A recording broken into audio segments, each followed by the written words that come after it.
Glória a Deus. Cumprimento a todos com a paz do Senhor. Amém? Amém. Convido os irmãos a se colocarem de pé. Convido os irmãos a lerem a palavra do Senhor em Jó, capítulo 1, versículo 1. É uma alegria imensa estar aqui na casa de Deus. Amém. Ver muitos irmãos que estão perseverando no caminho do Senhor, ver outros que estão chegando. Isso é maravilhoso. Que Deus continue te abençoando, te conservando e continua. Muito obrigado. Não vai perder o teu galardão. E continua batalhando pela fé que uma vez foi entregue aos santos. Então persevera até o final. Amém? Amém. Jó, capítulo 1, versículo 1.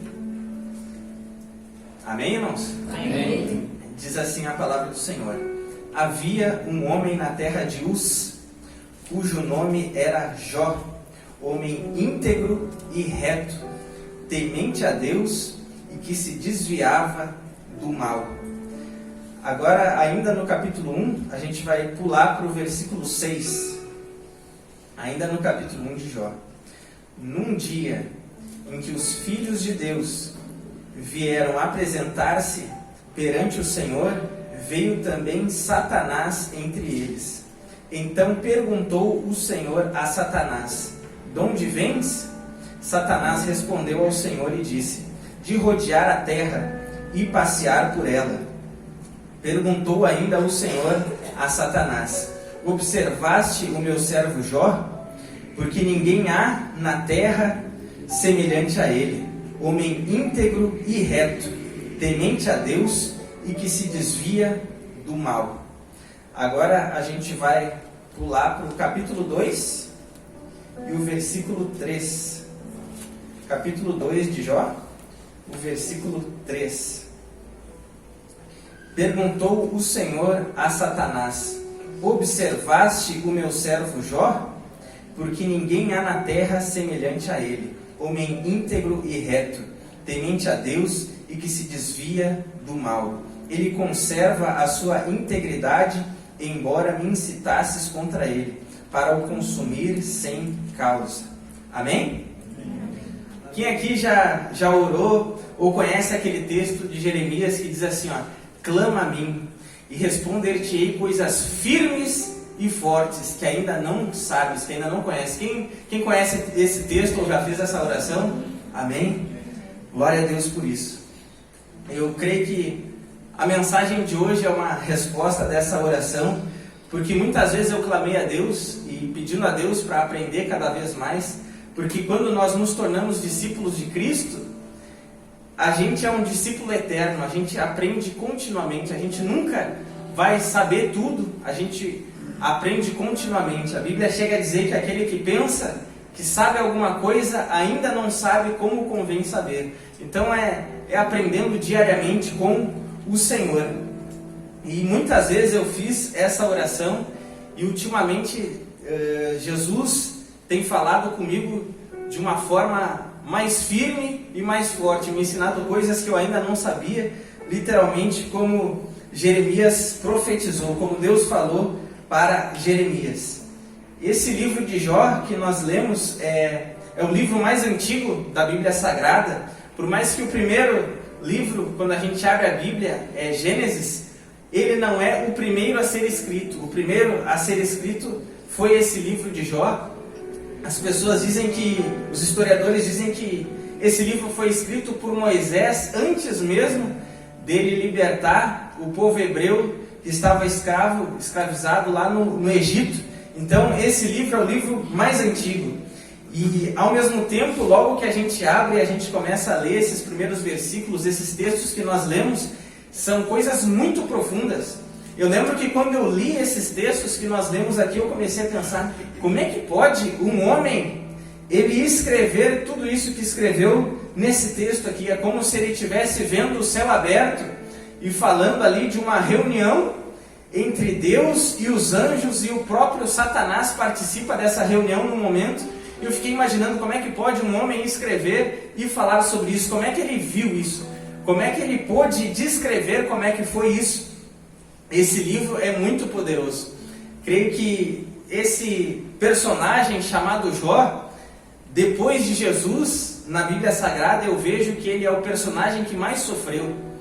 Porque quando a gente olha para a palavra de Deus, a gente vê que em um dia só, a Bíblia diz que ele era o homem mais rico de todo o Oriente. Ele era o homem mais rico e ao mesmo tempo era o homem mais crente, porque ele era íntegro. A Bíblia fala que o próprio Deus deu testemunho dele. E num determinado momento, em um dia só, ele perdeu 10 filhos que morreram. No mesmo dia, o homem que era mais rico se tornou mais pobre, porque ele perdeu todos os seus bens, tudo foi destruído. No mesmo dia que ele recebeu a notícia que os seus filhos morreram, que ele perdeu todos os seus bens, aconteceu que ele também ficou muito doente, ficou enfermo. E aquele que tinha tudo do bom e do melhor, uma vida maravilhosa, em um único dia parece que veio uma tempestade e tudo virou do avesso. E quando a gente olha para a palavra de Deus, a gente vê o próprio Deus dando testemunho da vida desse homem chamado Jó. Que no começo a Bíblia fala que Deus disse que Jó era um homem íntegro, reto, temente a Deus e que se desviava do mal. Se os irmãos prestaram bem atenção, a gente leu isso 3 vezes, Deus falando essas 4 características dele, falando que ele era um homem íntegro, reto, que significa justo, temente a Deus e que se desviava do mal. 4 características que Deus repete. E a Bíblia fala que num determinado momento, então, como falei, Deus está lá, assentado no seu alto e sublime trono, como Isaías viu no capítulo 6. E aí os anjos de Deus, porque a Bíblia diz que os filhos de Deus estão ali, e dá a entender que são os anjos que estão ali na volta de Deus. E a Bíblia diz que também veio Satanás e se coloca diante de Deus. Preste muita atenção, amém? Amém. Preste muita atenção mesmo, como tu nunca prestou atenção na tua vida. E se apresentou Satanás diante de Deus. E Deus pergunta bem assim para o diabo: de onde vens? E o diabo diz assim, de rodear a terra e passear por ela. Quando Deus pergunta alguma coisa na Bíblia, não é que Deus não saiba, porque Deus é onisciente, ou seja, Ele sabe tudo. Ele sabe o que a gente pensa, Ele sabe o que a gente sente. A Bíblia diz que o coração dos reis está aberto diante de Deus. Deus sabe de tudo, Deus sabe até o número de fios de cabelo que tem na nossa cabeça. E Deus sabe o número de estrelas que há no céu, e Deus sabe o nome de cada uma delas. Deus sabe tudo, não tem nada que escape do olhar de Deus, não tem nada que Deus não saiba. Deus sabe tudo. Podemos esconder as coisas uns dos outros. Você pode esconder as coisas de mim, pode esconder da tua esposa, as mulheres podem esconder do marido, a gente pode esconder coisas de todas as pessoas, mas a gente não consegue esconder nada de Deus. Então, quando Deus perguntou para Satanás de onde vens, não é que Deus não sabia, é que Ele queria que nós soubéssemos. Aí o diabo diz para ele, de rodear a terra e passear por ela. Pensa comigo, os homens criaram o avião. O avião vai do Brasil até o Japão, até a China, dá a volta no mundo, sim ou não? Sim ou não? Sim. Então o homem consegue dar a volta no mundo com uma criação do próprio homem, porque quem criou o avião não foi Deus, quem criou o avião foi o homem.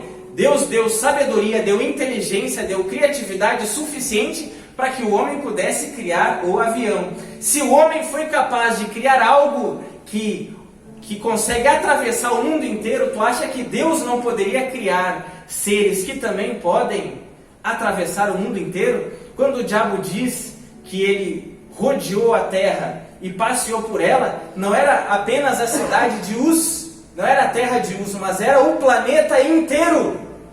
Era o planeta inteiro. Pedro chega a escrever em uma das cartas dizendo que o diabo anda em derredor, bramando, buscando quem possa tragar. Então ele passeia pelo mundo inteiro. Ele não é onipresente como Deus, porque Deus não precisa nem se mexer para saber o que acontece em cada lugar. Deus, a presença dele enche todo o universo. Se a gente levantar uma pedra no fundo do mar, lá Deus está. Glória a Deus. Se a gente pegar um foguete, a gente for para o planeta mais distante, Deus está lá também. Deus é onipresente, está presente em todos os lugares. Mas agora Deus criou seres que conseguem passear pela terra inteira. a Bíblia mostra, Ezequiel e Isaías também falam um pouco sobre o diabo, e diz que ele era um querubim ungido. E quando a gente olha em Ezequiel capítulo 1, diz que os querubins eles tinham 4 asas. Imagina, um avião tem 2 asas, sim ou não? Sim. E para atravessar o mundo, muitas vezes ele tem que fazer escala, abastecer, sim ou não? Sim. Mas agora, os querubins eles têm 4 asas. E a Bíblia ensina que os anjos não cansam. Eles não dormem, eles não descansam.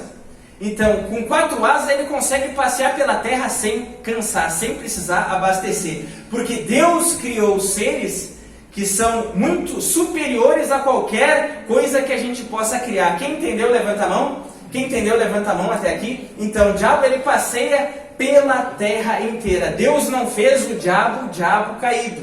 Deus fez ele um querubim ungido, um querubim separado. Mas ele se rebelou contra Deus. E desde que ele se rebelou contra Deus, isso é irreversível. Não tem como ele se arrepender. Não tem, é impossível. E é por isso que ele não tem perdão, diferente de nós. Ele pecou uma vez e é irreversível, não tem mais perdão. Mas agora nós, a Bíblia mostra que aquele que diz que não tem pecado é mentiroso. Ou seja, a gente peca todos os dias.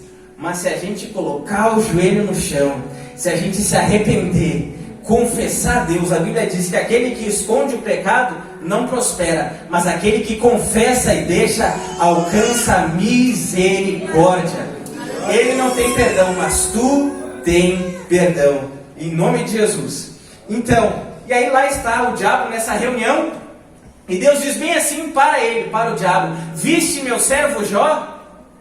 2 letras e um acento. Deus não falou sobrenome, Deus não falou o nome do pai, porque cada vez que a gente olha um personagem novo na Bíblia, fala fulano, filho de ciclano, filho de Beltrano, filho daquele outro. Quem já viu isso, levanta a mão. Então, o livro de Números é só nomes, nomes e nomes, e tu quase dorme lendo. Primeira vez que eu li Números, eu acho que foi a leitura mais longa, eu mais dormi que li. Eram muitos nomes. Mas agora, quando Jó aparece, só fala Jó, 2 letras e um acento. Não fala nome do pai nem sobrenome. E o diabo diz: também ele é fiel a ti porque o Senhor dá tudo para ele. Ou seja, o diabo sabia direitinho quem era. Por quê? Porque Deus não dá testemunho de qualquer um. Deus não fala de qualquer um. Deus falou de Jó porque Jó era servo de Deus. Jó era diferente.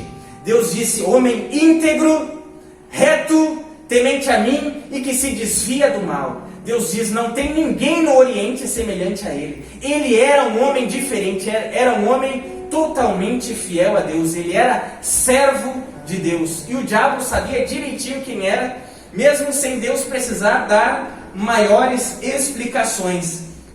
E uma vez eu estava no monte orando a Deus, estava eu e mais alguns irmãos, e eu lembro que quando estava perto da hora de descer, Deus falou muito forte comigo nesse texto. Eu não estava com a Bíblia aberta, mas estava com o coração aberto para ouvir aquilo que Deus tinha para dizer. E Deus me disse algo que eu nunca mais esqueci. Isso faz quase 1 ano. Eu nunca preguei sobre isso, mas estou pregando hoje sobre isso. Deus disse bem assim para mim. O Espírito Santo falando comigo disse bem assim: ó, se Deus e o diabo conversassem acerca da tua vida, qual deles diria: viste meu servo? Quem entendeu isso? Eu vou repetir. Se Deus e o diabo estivessem conversando e ao invés de falar de Jó, falassem de ti, qual dos dois, Deus ou o diabo, diria: viste meu servo? Isso é muito forte, sim ou não? Isso é muito forte, sim ou não? Isso é muito forte, mas muito forte mesmo. E eu estava lá buscando a Deus. Deus podia dizer para mim: eu vim te abençoar, tu vai receber isso, isso e aquilo. Mas não, Deus, o Espírito Santo soltou essa no meu coração. Se Deus e o diabo conversassem um com o outro acerca da tua vida, qual dos dois diria: viste meu servo? E a mensagem de hoje tem um título, e o título é: de quem você é servo? É uma pergunta. De quem você é servo? Pode repetir comigo? De quem você é servo? Mais uma vez. De quem você é servo? Então, alguns podem pensar: Pastor Lucas, tu não sabe o que eu estou passando em casa, tantos problemas, e tu vai vir me falar sobre servo de Deus e servo do diabo, não sabe como eu estou sofrendo. Entre uma conversa e outra de Deus com o diabo, a gente viu aqui, eu falei que Jó enterrou 10 filhos, perdeu tudo que tinha e ainda ficou doente, gravemente doente ele ficou. Ou seja, ele estava sofrendo, sim ou não? Sim. E aí tu pode pensar, não, mas é só um personagem da Bíblia, pastor Lucas, tu não sabe o que eu estou passando, eu preciso de um outro tipo de mensagem. Mas Deus, Ele nos ensina aquilo que é necessário, e não aquilo que a gente gostaria de aprender, mas Ele ensina aquilo que é necessário. E eu estou dizendo isso porque, por mais que Jó fosse sofrer logo ali na frente, entre uma conversa e outra de Deus e o diabo, a vida inteira de uma pessoa, lá no final vai se resumir de quem tu foi servo. Tu foi servo de Deus ou tu foi servo do diabo? Por incrível que pareça, no final das contas vai ser muito direto assim. E o que mais impressiona é que talvez a maioria de nós já tenha ouvido a história de céu e inferno desde criança. Mas quem sabe a gente, pelo meio do caminho, achou que isso deixou de ser verdade, mas não deixou de ser verdade. Isso é um fato. E a primeira parte que a gente vai ver nessa mensagem uma das coisas não há neutralidade, ou seja, não tem como uma pessoa não ser serva de Deus e também não ser serva do diabo. A gente vai ver isso. Não tem como uma pessoa não ser serva de Deus e também não ser serva do diabo. A Bíblia não deixa um meio termo, a Bíblia não deixa uma neutralidade. E eu vou mostrar biblicamente isso. Em Lucas capítulo 11, versículo 23, Jesus diz bem assim, ó: quem não é por mim, é contra mim. Quem comigo não ajunta, espalha. Ele deixou uma opção do meio, sim ou não? Não deixou, né? Quem não é por mim, é contra mim. Quem comigo não ajunta, espalha. Ou seja, ou tu serve a Cristo, ou tu pertence a Cristo, ou tu serve a Ele, faz a vontade dEle, ou tu faz a vontade de quem é contra Ele. Quem entendeu isso, levanta a mão. Jesus não deixou outra opção aqui. Jesus não deixou. Quem não é por mim, é contra mim. Quem comigo não ajunta, espalha. E esse ajuntar, a gente vai entender melhor em um outro texto, que Jesus está às portas de Jerusalém. Jerusalém, a cidade santa, como muitas pessoas falam, né? Jesus estava às portas de Jerusalém, olhando para a nação que recebeu a lei de Deus, olhando para a nação que eram descendentes de Abraão, ao qual pertencem os oráculos de Deus, as alianças, enfim, tudo isso. E Jesus estava às portas de Jerusalém. Jesus, com lágrimas nos olhos, ele disse bem assim, ó: Jerusalém, Jerusalém, que matas os seus profetas e todos aqueles que te são enviados. Quantas vezes eu tentei ajuntar, assim como a galinha tenta ajuntar os pintinhos debaixo das suas asas, tantas vezes eu tentei ajuntar vocês debaixo das minhas asas, mas vocês não quiseram. Ou seja, ajuntar, quem comigo não ajunta, espalha. Esse ajuntar não é apenas ajuntar em um local, como nós estamos reunidos aqui.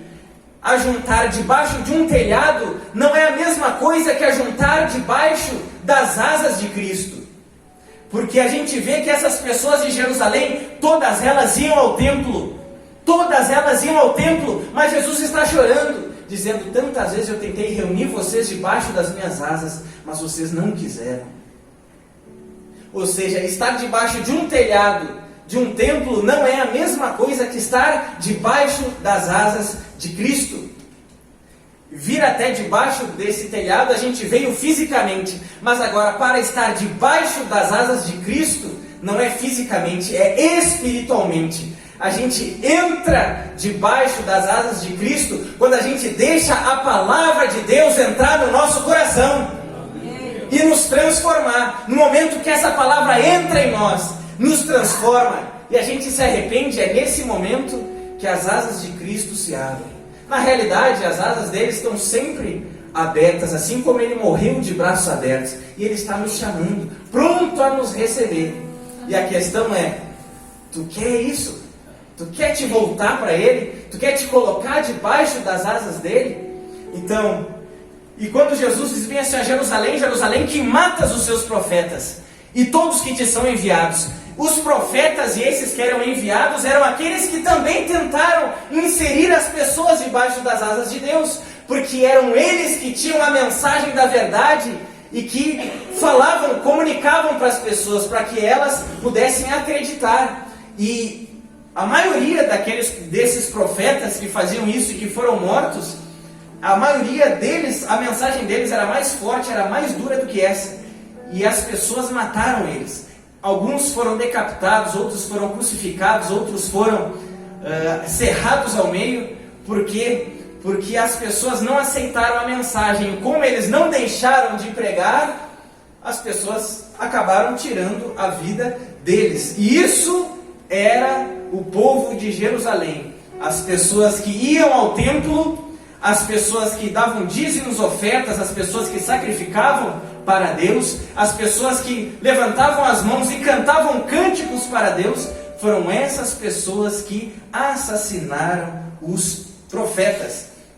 Então a gente vê que ser servo de Deus não é tão simples assim, não é apenas no exterior, porque em Jerusalém todos eles pensavam que eram servos de Deus, mas servos de Deus matariam os profetas, sim ou não? Não, né? Com certeza não. Mas eles fizeram isso. Então Jesus falou, quem não é por mim é contra mim.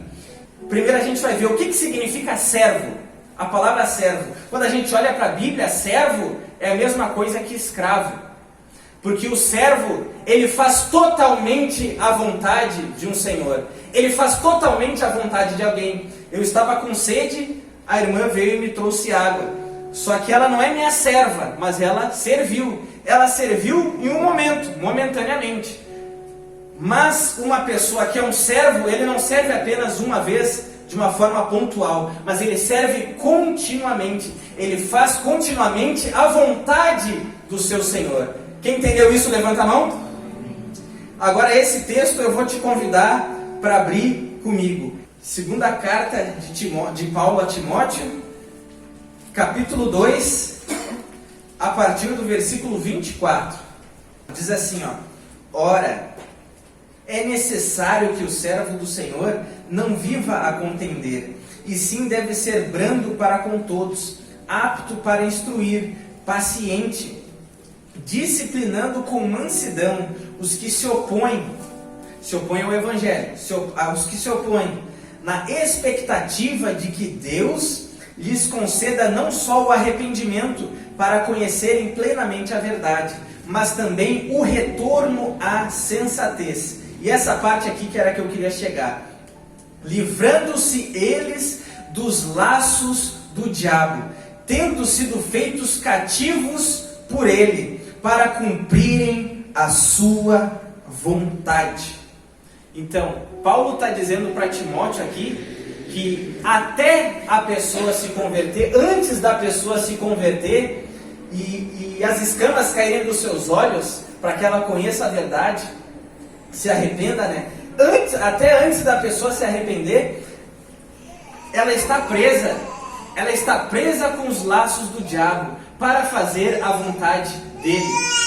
Aí alguns de vocês poderiam pensar bem assim, não, mas como assim? Eu não estou fazendo a vontade do diabo, eu não mato, eu não sou um assassino, eu não roubo, não sei o quê, e coisas graves desse tipo, né? Mas a vontade do diabo não é só essa, não é apenas fazer coisas graves.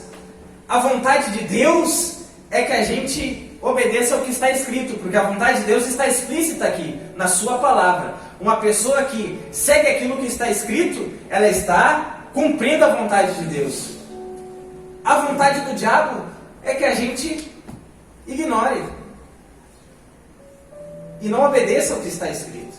Simples assim. Ele pode não fazer, ele pode não convencer uma pessoa a matar outra, ele pode não convencer uma pessoa a cometer coisas terríveis que pode passar pela tua cabeça agora. Uma pessoa simplesmente que ignora o que está escrito e não quer saber do que a palavra de Deus diz e não se preocupa em obedecer a Deus, só pelo fato da pessoa rejeitar, ela já está obedecendo ao diabo. Entenderam isso, sim ou não? Em Provérbios, no provérbio de número 28, diz assim, aqueles que ignoram a lei, aqueles que rejeitam a lei, louvam o ímpio. Ímpio é alguém que é contra a fé, alguém que é contrário à fé em Deus. E que é alguém mais contrário, que é alguém mais ímpio que o próprio diabo, uma pessoa que rejeita a palavra de Deus, que rejeita a lei de Deus, ela está louvando o diabo, por mais que não seja intencionalmente. Entenderam isso, sim ou não? Sim. Entenderam isso? Vamos adiante, então. Então a gente vê que até a pessoa se arrepender de ter desobedecido a Deus e ter vivido uma vida sem buscar a Deus, até ela se arrepender, ela infelizmente está fazendo a própria vontade do diabo, antes dela se arrepender. Mas depois que ela se arrepende e busca a Deus, aí ela se torna serva de Deus. Em João capítulo 8 e o versículo 44, não vou fazer tu abrir, vou citar aqui, senão a gente vai perder muito tempo. Tinha alguns homens que estavam diante de Jesus, eram homens que pregavam assim como eu estou pregando, eram homens que ensinavam assim como eu estou ensinando, homens que, entre aspas, aparentemente eram servos de Deus. E aí Jesus estava diante deles, esses eram os fariseus. Aí Jesus estava diante deles e eles batiam no peito dizendo para Jesus: nós somos filhos de Abraão. Jesus disse bem assim, vos conhecereis a verdade e a verdade vos libertará. Libertar do quê? Libertar daqueles laços do diabo. Entenderam isso, sim ou não? Conhecer a verdade, se a gente conhecer a verdade, essa verdade é como se fosse uma tesoura que vai nos soltar dos laços do diabo. A verdade de Deus. Jesus disse, conhecereis a verdade vos libertará. E aqueles homens que aparentemente faziam a obra de Deus, eles disseram para Jesus: mas Jesus, nós nunca fomos escravos, nós somos filhos de Abraão, como é que tu diz que a gente precisa ser liberto? E aí Jesus disse, aquele que comete pecado é escravo do pecado. Se vocês estão cometendo pecado continuamente, vocês são escravos do pecado. E aí eles disseram, não, isso não está certo, nós somos filhos de Abraão. E aí Jesus disse, se vocês fossem filhos de Abraão, vocês teriam as obras de Abraão. Mas vocês fazem as obras do pai de vocês. Porque Abraão, ele viu o meu dia e ele se alegrou. Mas vocês não têm alegria com a minha presença, vocês querem me matar. E eles queriam mesmo, eles queriam matar Jesus. Tanto que foram eles que tramaram tudo para que Jesus fosse morto. E eles disseram para Jesus, não, o nosso pai, eles subiram a régua, eles disseram, o nosso pai é Deus. Aí Jesus disse bem assim, se o pai de vocês fosse Deus, vocês me receberiam, porque o pai me enviou, mas vocês não me recebem. Aí Jesus disse bem assim, vocês fazem a vontade do pai de vocês, e o pai de vocês é o diabo, e vocês procuram cumprir os desejos dele. Quem disse isso? Não fui eu, não sou eu que estou falando isso agora. Isso está em João capítulo 8, lá no versículo 44, depois tu lê em casa. Quem disse isso foi Jesus. O Jesus que te ama, Jesus que morreu por ti na cruz do Calvário, ele disse isso. Então, às vezes a gente pode, com os nossos olhos, a gente pode ser puro, porque em Provérbios diz que alguns são puros aos seus próprios olhos, mas ainda não foram lavados da sua imundícia. Ou seja, ainda estão em pecado, porque a gente vê com muita facilidade o cisco no olho do próximo. Pode estar a léguas de distância, pode estar a quilômetros, pode estar longe de mim. Se tiver um cisco, se ele tiver um erro, eu vou detectar. Mas agora, muitas vezes, tem uma trave no meu olho, tem um erro na minha vida, e eu não consigo enxergar, eu não reconheço. A gente muitas vezes enxerga com facilidade o pecado na vida do outro, mas a gente não reconhece o nosso próprio pecado. Então, muitas vezes alguém pode se enganar acerca de si mesmo, achar que é servo de Deus, mas não está sendo servo de Deus. Assim como aqueles fariseus pensavam que eram servos de Deus, ensinavam a lei de Deus, mas eles não estavam servindo a Deus. Jesus disse que eles faziam a vontade do diabo. E isso é muito forte, sim ou não? Muito forte, sim ou não? Eu vou contar uma história aqui bem breve, uma alegoria, só para deixar um pouco mais leve, para te fazer sorrir um pouco. Tinha um rapaz que ele estava em cima do muro. Uma vez eu falei isso para o pastor Dan e ele falou isso em várias mensagens, porque isso é muito ilustrativo. Tinha um rapaz que estava em cima do muro. E aí, de um lado do muro, estava Jesus chamando ele. E chamando ele. E do outro lado do muro estava o diabo, quieto, em silêncio, não falava nada. E aí aquele rapaz olhava para Jesus e Jesus chamando ele. Mas olhava para trás, essa história não é bíblica, é só uma ilustração. Ele olhava para Jesus, Jesus chamando ele, mas olhava para trás e o diabo quieto, nem dava bola para ele. Ficava olhando para os lados, nem olhava para ele. Aí aquele rapaz perguntou para o diabo, né? Mas por que Jesus está me chamando e tu não está me chamando? Aí o diabo falou, é porque o muro é meu. Quem entendeu isso, levanta a mão. O muro é meu. Não tem meio termo. Não tem escapatória, não tem como a gente fugir. Não tem como. Tu pode pensar assim, não, mas eu não acredito em Deus, eu não acredito no diabo. Tem um escritor, o nome dele é C.S. Lewis, preste atenção. Vai acabar na bênção, viu, irmãos? Não se desespere, não se grudem aí no banco, fica até o final para acabar na bênção. Tem um escritor, o nome dele é C.S. Lewis. Ele é o escritor das Crônicas de Nárnia, é um filme aí muito famoso. E ele é um escritor cristão, um dos melhores escritores do século passado. E num livro ele escreveu bem assim, ó, preste atenção. Ele escreveu dizendo que o diabo e os demônios cumprimentam um bruxo com o mesmo prazer com que eles cumprimentam um materialista. Ou seja, tanto aqueles que adoram ao diabo e os demônios intencionalmente, esses agradam tanto ao diabo como aqueles que dizem, não, eu não acredito em Deus, eu não acredito em inferno, em céu, eu não acredito no diabo. O negócio é trabalhar, conquistar, prosperar. Pessoas materialistas que só pensam no aqui e agora, acreditam somente naquilo que os olhos podem ver e que as mãos podem tocar.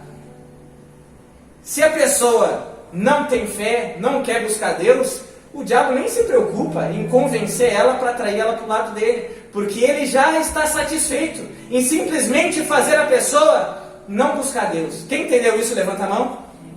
Não tem meio termo, não tem meio termo, porque no final das contas, tu vai ver, isso é uma profecia, porque está escrito na palavra de Deus, no final das contas, todos nós estaremos diante de Deus. Esse céu vai sair como se fosse uma cortina, e tudo vai estar muito claro, assim como estava claro nesse texto, ali, Deus e o diabo, assim vai estar tudo muito claro no dia do juízo. A gente vai estar vendo Deus, e aí vai ficar muito claro quem era servo de Deus e quem era servo do diabo. Então, não tem meio termo. O muro não é de Deus.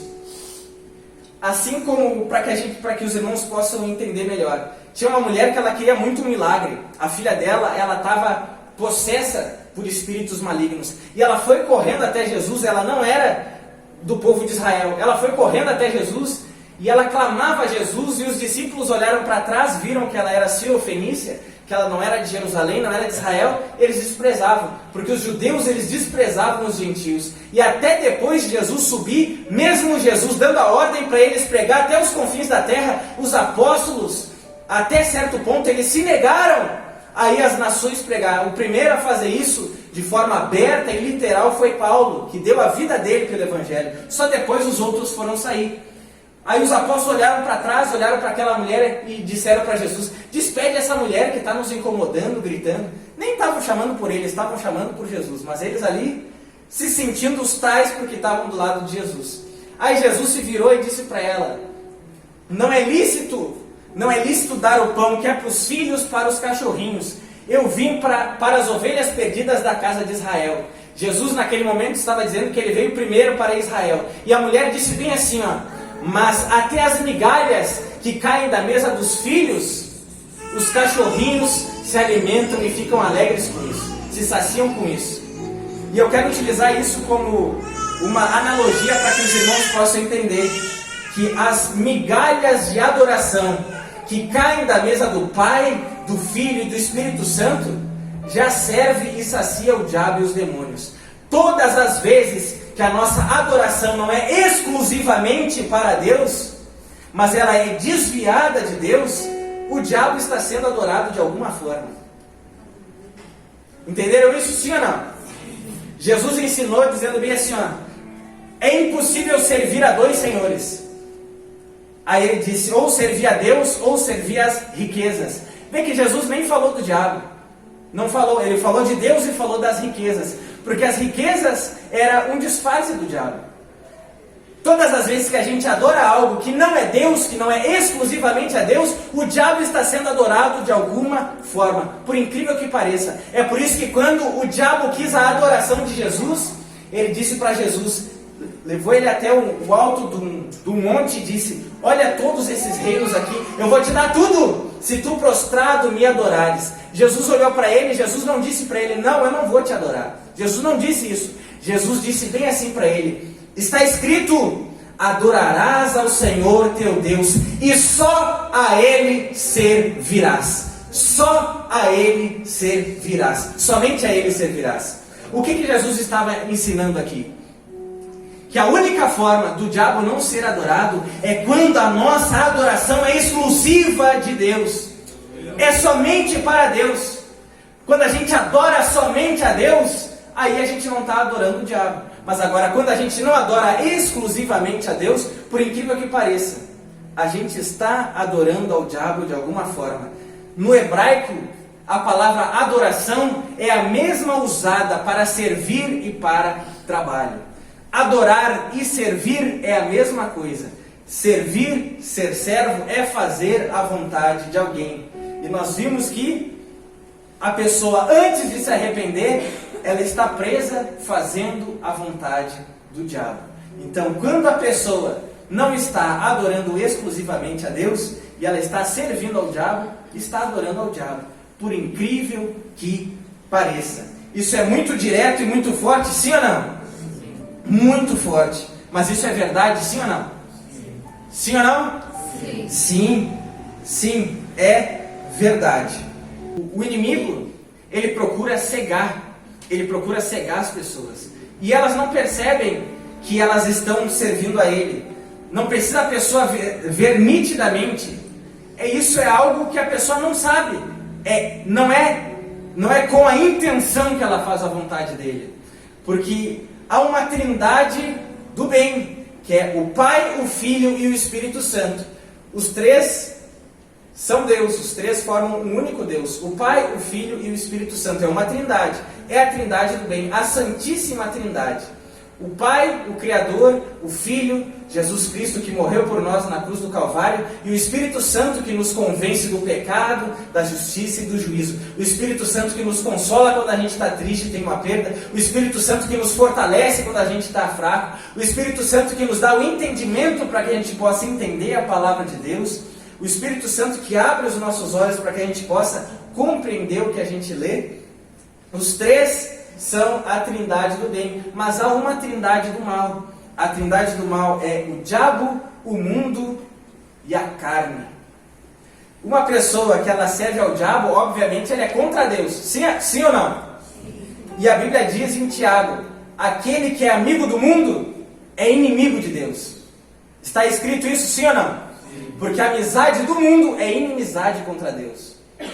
E o mundo não é o planeta, mas é o sistema que muitas vezes quer incutir em nós sentimentos ruins, como João escreve na sua primeira carta, falando que a amizade do mundo é inimiga de Deus. Ele diz, porque a soberba da vida, a concupiscência dos olhos e a concupiscência da carne, elas são inimigas de Deus. Mas ele diz que aquele que faz a vontade de Deus permanece para sempre. Então, o diabo faz parte da trindade, o mundo, e o outro é a carne. E esse é um inimigo interno.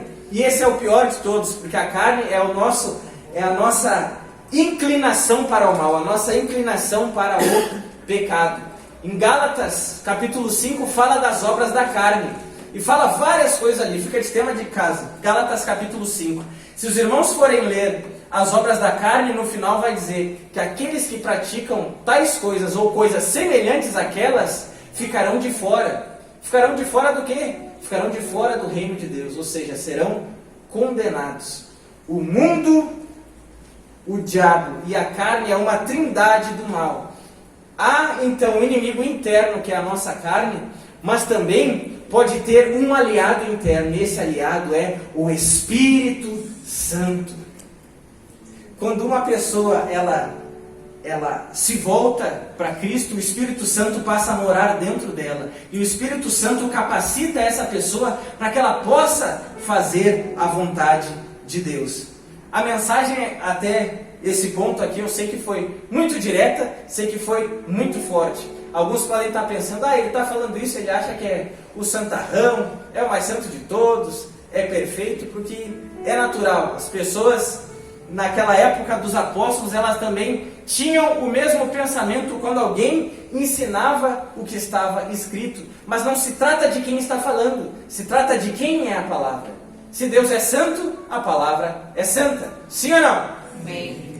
E eu quero falar um breve testemunho, muito rápido, que vocês vão entender muito claramente isso. Que não depende só da nossa força, não depende só da nossa vontade a gente se tornar servo de Deus. E por mais que eu tenha falado coisas muito fortes aqui, pode ter certeza que tem amor no meu coração. Eu falei tudo isso, não é porque eu te odeio, eu te amo. Eu realmente te amo. Você pode estar pensando, ele nem me conhece. Eu posso não te conhecer, mas se eu não te amasse, eu não diria isso. Não diria nada disso, porque eu sei que a maioria das pessoas, se a gente colocar na ponta do lápis, não gostaria de ouvir tudo isso que eu falei. Mas para que vocês possam entender que há um ser humano aqui. No começo da minha conversão, eu tinha uma dificuldade imensa. Eu tinha uma pedra que sempre me derrubava. Tinha uma coisa que eu ainda não tinha sido liberto. E essa coisa era a pornografia. Eu tinha muita dificuldade com isso. Eu me converti com 20 anos de idade. Ou seja, jovem, os hormônios à flor da pele. No mundo valendo tudo. Mas quando tu te volta para Deus e Ele te mostra aquilo que é verdade, tu procura seguir aquilo. E eu tinha muita dificuldade com isso. Isso era um laço que me prendia. Era um laço que eu, em mim mesmo, não tinha força para me libertar daquilo. E chegou ao ponto, não te escandalize, mas tu vai te escandalizar igual, mesmo eu falando. Chegou ao ponto de uma vez, eu estar arrumado para ir para o culto. Eu estava arrumado para ir para o culto, e de repente veio uma tentação, e eu acabei não indo para o culto, e eu acabei assistindo o que não deveria assistir. Aquela semana toda, eu chorava todos os dias. E eu pensava comigo, o que eu fiz? Eu não deveria ter feito isso. Por que eu fiz isso? E eu chorava. E eu lia, e obviamente eu acreditava que Jesus, Ele realmente me perdoou no momento em que eu confessei o pecado. Mas ainda assim, eu mesmo não tinha me perdoado em relação àquilo. E eu fiquei muito abalado com aquilo. E eu lembro que uma vez eu peguei carona com o irmão, eu estava andando lá no bairro, e foi logo em seguida que isso aconteceu, acho que foi no outro dia. O irmão me deu carona, e ele disse, Lucas, que bênção. Eu vi tu pregar, que alegria te ver servindo a Deus. Que alegria te ver ensinando, pregando a palavra de Deus. Segue firme, segue forte. E ele falou isso, eu sorri para ele, mas por dentro eu chorava. E eu pensava, Deus, me ajuda a vencer isso, porque eu quero ser de verdade. Eu não quero mais ser amarrado com esse laço, me ajuda, Senhor. E eu sabia que com a minha força era impossível. Mas aí a palavra nos ensina. Paulo dizendo para Timóteo, fortifica-te na graça. Não é longe de Deus que a gente vai vencer as nossas dificuldades. Não é longe de Deus que a gente vai deixar de ser servo do diabo. Não é longe de Deus que a gente vai se desvencilhar do pecado. Não é longe de Deus que a gente vai conseguir vencer a tentação. Não é longe de Deus que a gente vai conseguir vencer a nossa própria vontade. Não é longe de Deus que a gente vai conseguir obedecer a Deus. Não, se tu pecar, te aproxima de Deus. A Bíblia diz em Hebreus que quando a gente pecar, a gente tem que se aproximar do trono da graça. Te aproxima de Deus. Paulo disse isso para Timóteo, fortifica-te na graça. E eu comecei a ler Bíblia, comecei a orar, comecei a jejuar e clamar a Deus para que aquele laço fosse arrebentado. Porque eu sozinho não conseguia, mas eu sabia que Cristo poderia me fortalecer para vencer aquilo. Porque a Bíblia diz: tudo posso naquele que me fortalece. Sozinho tu não consegue. Mas agora, se Cristo estiver do teu lado, se tu receber a Cristo como Salvador da tua vida, se tu te arrepender, se tu reconhecer os teus erros, se tu reconhecer o teu pecado e tu confessar diante de Deus, deixar esse pecado aos pés da cruz e tu receber a Cristo como Salvador, Ele vai te tornar servo de Deus, Ele vai te capacitar para fazer a vontade de Deus, Ele vai te capacitar a obedecer a Deus. E coisas que tu nem imagina vai acontecer através da tua vida. Milagres podem acontecer através da tua vida. Vidas serão transformadas através da tua vida. Pessoas vão deixar de tirar sua própria vida através de uma palavra que sair da tua boca, através de um testemunho teu. Pessoas que estiverem desanimadas, prestes a desistir, com uma palavra que sair da tua boca, elas serão revitalizadas. Então não tente ser o teu próprio Salvador, não tente sozinho. Mas se volte para Cristo. Se volte para Cristo. E talvez alguns podem estar pensando: mas eu nunca saí da casa de Deus, eu estou em Cristo. O que prova que a gente ainda está em Cristo é que a gente continua se arrependendo quando a gente faz alguma coisa errada. Se a gente mente e não está nem aí, a gente deixou de ser servo de Deus. Se a gente fala de uma forma estúpida com a esposa e não está nem aí, tu deixou de ser servo de Deus. Se tu não te importa mais com erro, infelizmente, pode congregar até o final da vida. Se não se arrependeu, deixou de ser servo de Deus. A parábola do filho pródigo mostra um filho que pegou a herança e saiu da casa do pai. Depois voltou, se arrependeu. Mas aquele que ficou na casa do pai, ele ficou desviado. E Jesus, quando contou essa parábola, o personagem principal não era o filho que saiu e voltou. O personagem principal era o filho que ficou, porque ele estava falando com os fariseus que nunca tinham deixado de congregar, mas o coração deles estava longe de Deus. Eles louvavam a Deus com os lábios, mas Deus estava longe do coração deles. Jesus disse isso, Isaías disse isso. Então, irmãos, em nome de Jesus, não vamos tentar sozinhos. Não confie em ti mesmo, confie em Cristo. Entregue a tua vida a Cristo, e é Ele que vai te capacitar, é Ele que vai te salvar, é Ele que vai mudar a tua história, é Ele que vai transformar a tua vida. É Ele o Salvador, é Ele que é suficiente, é Ele que levanta a tua cabeça, é Ele que enxuga as tuas lágrimas, é Ele que diz: vamos lá, filho. Caiu, tropeçou, vamos lá. Não volta para as práticas antigas, não volta para as paixões antigas, não te amolde às paixões antigas. Olha para aqui, olha daqui para frente, olha para as coisas que daqui para frente estão. Se tropeçou, levanta e vai. Levanta e vai. Vai ter consequência? Vai ficar o roxo no joelho? Vai doer? Vai. Mas caminha, marcha. Nem que seja se arrastando, marcha. Marcha. Davi, que é um dos maiores exemplos de servo de Deus, ele cometeu coisas terríveis. Adulterou, armou a morte de um dos soldados mais fiéis a ele. E ele tentou colocar para debaixo do tapete o pecado. Ele tentou esconder. Ele tentou. E quando a gente esconde, a gente está tentando ser servo do diabo. Quando a gente esconde o pecado, ele tentou. Mas aí chegou um profeta, olhou nos olhos dele e disse para ele: tu és o homem, Davi. Tu és o homem, Davi. E ali, Davi viu que ele estava nu diante de Deus. Davi era um rei que era segundo o coração de Deus. Ele tinha moral com toda a nação. Se Davi mandasse matar aquele profeta, que era o profeta Natã, ele podia silenciar aquele profeta. Ninguém ia saber que ele tinha adulterado, tinha armado a morte de ninguém, porque todo mundo olhava para Davi e reconhecia ele como servo de Deus.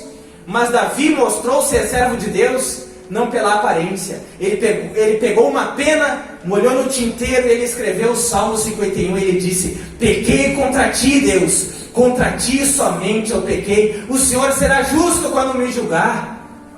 Mas, Senhor, cria em mim um coração puro, renova em mim um espírito reto. Aleluia. Pode tirar a coroa da minha cabeça, mas não retira de mim o teu Espírito Santo. Pode me expulsar do palácio, pode me expulsar do trono, mas não me tira da tua presença. Servo de Deus não é aquele que nunca vai errar, mas servo de Deus é aquele que vai evitar errar, vai procurar ao máximo não errar, e quando ele errar, ele não vai colocar para debaixo do tapete, ele vai confessar e ele vai abandonar. Ele vai dizer: Senhor, me transforma, me ajuda, Senhor, me ajuda a mudar, me ajuda a mudar. Então, seja servo de Deus, através de Jesus Cristo. Isaías 53 fala do servo sofredor, que é Jesus, que sofreu por mim e por ti, levou as nossas dores, as nossas enfermidades, pelas suas pisaduras nós fomos sarados. Se coloque de pé em nome de Jesus. E graças a Deus, meus irmãos, aquele testemunho que eu falei ali, do laço que me prendia, isso acho que faz mais de 10 anos, depois nunca mais, o laço arrebentou. Cristo me fortaleceu e nunca mais caí naquele erro, nunca mais, graças a Deus, não pela minha própria capacidade, não porque eu sou bom, mas porque Cristo e a sua graça nos basta, e Ele nos fortalece. Quero fazer um convite aqui nessa noite. Tem alguém aqui que ouviu a palavra de Deus e não importa muito se tu gostou ou não gostou, mas lá no fundo tu crê que isso é verdade, e hoje tu quer te voltar para Cristo, quer entregar a tua vida a Ele, quer ser servo de Deus, quer confessar para Ele, não confessar publicamente, que não precisa disso, mas quer entregar a tua vida a Cristo, quer ser perdoado, receber Jesus como Salvador, é crer que Ele morreu por ti, e a morte dele te perdoa de todos os teus pecados, e que a ressurreição dele te dá vida eterna e vida em abundância. Receber Jesus como Senhor é como se tu pegasse o volante do teu carro, e é como se a nossa vida fosse esse carro, todo amassado de todas as vezes que a gente bateu esse carro, quase perdemos a vida, e a Bíblia diz que o salário do pecado é a morte. E aí o teu carro, a tua vida já está toda amassada, e hoje tu quer entregar esse volante na mão de Cristo e dizer: Senhor, até hoje eu fiz a minha vontade, que não era só minha, mas era até a vontade do diabo, eu fiquei sabendo só hoje, mas hoje eu quero entregar esse volante na tua mão, eu quero fazer a tua vontade. Dirige a minha vida, dirige os meus passos, Senhor. Se tem alguém aqui hoje que quer receber a Cristo como Salvador e Senhor, eu te convido a levantar a tua mão aí no teu lugar, sem medo. Eu convido essas pessoas a vir aqui à frente. Vem aqui. Glória a Deus. Pode tirar. Cadê a festa, igreja? O céu está em festa.